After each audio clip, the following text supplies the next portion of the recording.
A little bit of an upgrade here on Sunrise with those new opens. Welcome in, everyone. Rise and shine. Time now 6 o'clock on this Tuesday morning. Jason Hackett and Alicia Lewis here with you. And if you think it's cold now, just wait. Just you wait till Friday. John, I don't even think you should be outside Friday. I'm going to make an executive decision because I don't have those powers. There's a mouse running outside right now as we speak. What? I'm not even joking. I literally am like, you're talking, and I'm like, it's right there.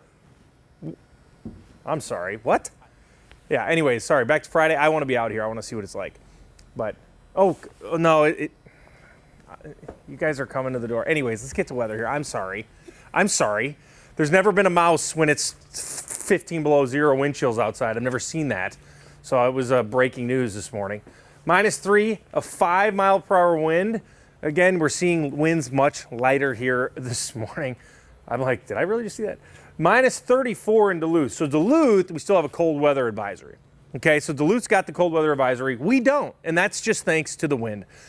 Today, we are going to 12. It's going to be a nice day. Clouds are going to come in here. There's going to be some flurries later on, late afternoon through the early evening. Again, it's going to be light. I'll time this out for you. We'll talk about who has a chance for the snow. We got to talk about the snow, and we'll talk about that epic cool down coming Friday through Sunday. Cece, good morning. Good morning. Seeing a lot of crashes, slowing things down out there. It's slick. You may not think it because the roads look dry and clear, but there are slick spots out there. Seeing multiple vehicles involved in this crash in Minneapolis, 35W southbound. This is just south of Highway 36, so near the Industrial Boulevard area. And you can see the right lane is closed here. Traffic is still getting by fine. So if you wanted to stay on 35W, you could. Add about 10 minutes. You can also go from Snelling to 94 if you're coming from Arden Hills or even the Roseville area. But again, this area could see a lot of slowing here pretty quickly, so I'll keep you updated on that. So that's where the slowing is over here. We're also seeing slowing in Maple Grove on 94 where it meets 494. I'll show you that next and some workarounds because of a crash. A ramp is closed over there. We're also seeing slowing up northeast in the Columbus area because of a semi that's rolled over. So a lot happening this morning. I'll give you an update in about 10 minutes. We'll see you soon, Cece. Thank you very much. Now, before we get to our top story here, we are following breaking news from overnight in St. Paul. This is video from a house fire on Sydney Street East off Oakdale Avenue around 1 a.m. The fire chief spoke with our photographer, telling us 4 adults and 1 child have been displaced. 1 adult was brought to the hospital as a precaution. Right now, the cause is under investigation. Now, we did ask about fighting fires in these bitter temps that we're experiencing, and the chief told us it's something their crews train for. No firefighters were injured. At 6:03, for the first time today, we're going to be hearing directly from the head of ICE operations in Minnesota. It's been 2 weeks since the deadly ICE shooting sparked an even larger federal agent presence. Audrey Russo's at the live desk now with the details. Audrey. Yeah, this afternoon at 2 p.m. will be the first time the head of Border Patrol and ICE's director of enforcement and removal hold their own press conference in Minneapolis, really since Operation Metro Surge ramped up. Over the last week and a half, Homeland Security Secretary Kristi Noem has been the one fielding media questions. And speaking of Secretary Noem, she's sharing new numbers. In the last 24 hours, she posted this on X claiming 10,000, quote, criminal illegal aliens have been arrested in Minneapolis. Later in the post, she said that DHS law enforcement arrested 3,000 people in the last 6 weeks. And we spoke to one of the people arrested by ICE last night. He's a veteran who was observing federal agents when they tackled him here in this video. The Purple Heart recipient describes the conditions he faced while waiting 8 hours for his lawyer. They did offer bathroom breaks and water breaks, and I did ask for a Band-Aid and they gave it to me, but other than that, it wasn't, I'd rather have a lawyer than a Band-Aid, I think, when I'm being detained. So how easy is it to get an attorney while waiting at the Whipple building? I've got more on that side of the story coming up in about 30 minutes, but for now, I'll send things back to you.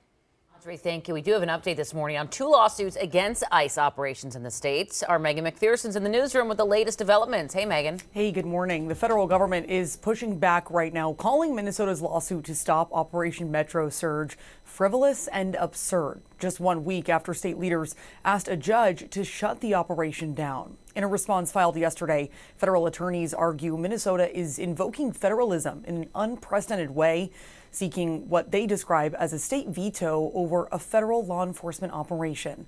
The filing says nothing in the Constitution, quote, remotely countenances this absurdity, Also in their response, federal lawyers point directly to Minnesota's sanctuary policies, saying laws in Minnesota, Minneapolis, and St. Paul have, quote, hindered the federal government's ability to enforce immigration laws in Minnesota.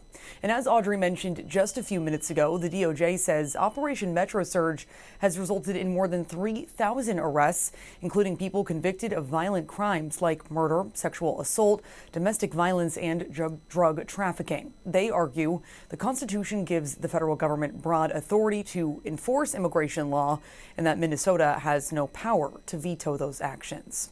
Now, as for what comes next in this legal dispute, the state has until tomorrow to respond to the DOJ's arguments. The federal government is also appealing a judge's decision that limits how ICE officers can engage with protesters. I'll have more on these new developments ahead in the next half hour, Jason. Megan, thank you very much. This morning, the St. Paul Police Department says it's investigating Sunday's protest that interrupted a church service as disorderly conduct. This is new video of the incident inside City's church. Demonstrators shouted "ICE out" as well as "Renee Good." Their investigation comes after the White House said the Justice Department is investigating. The protesters claim the church's pastor works for ICE. Homeland Security says it will not comment on whether or not that's true.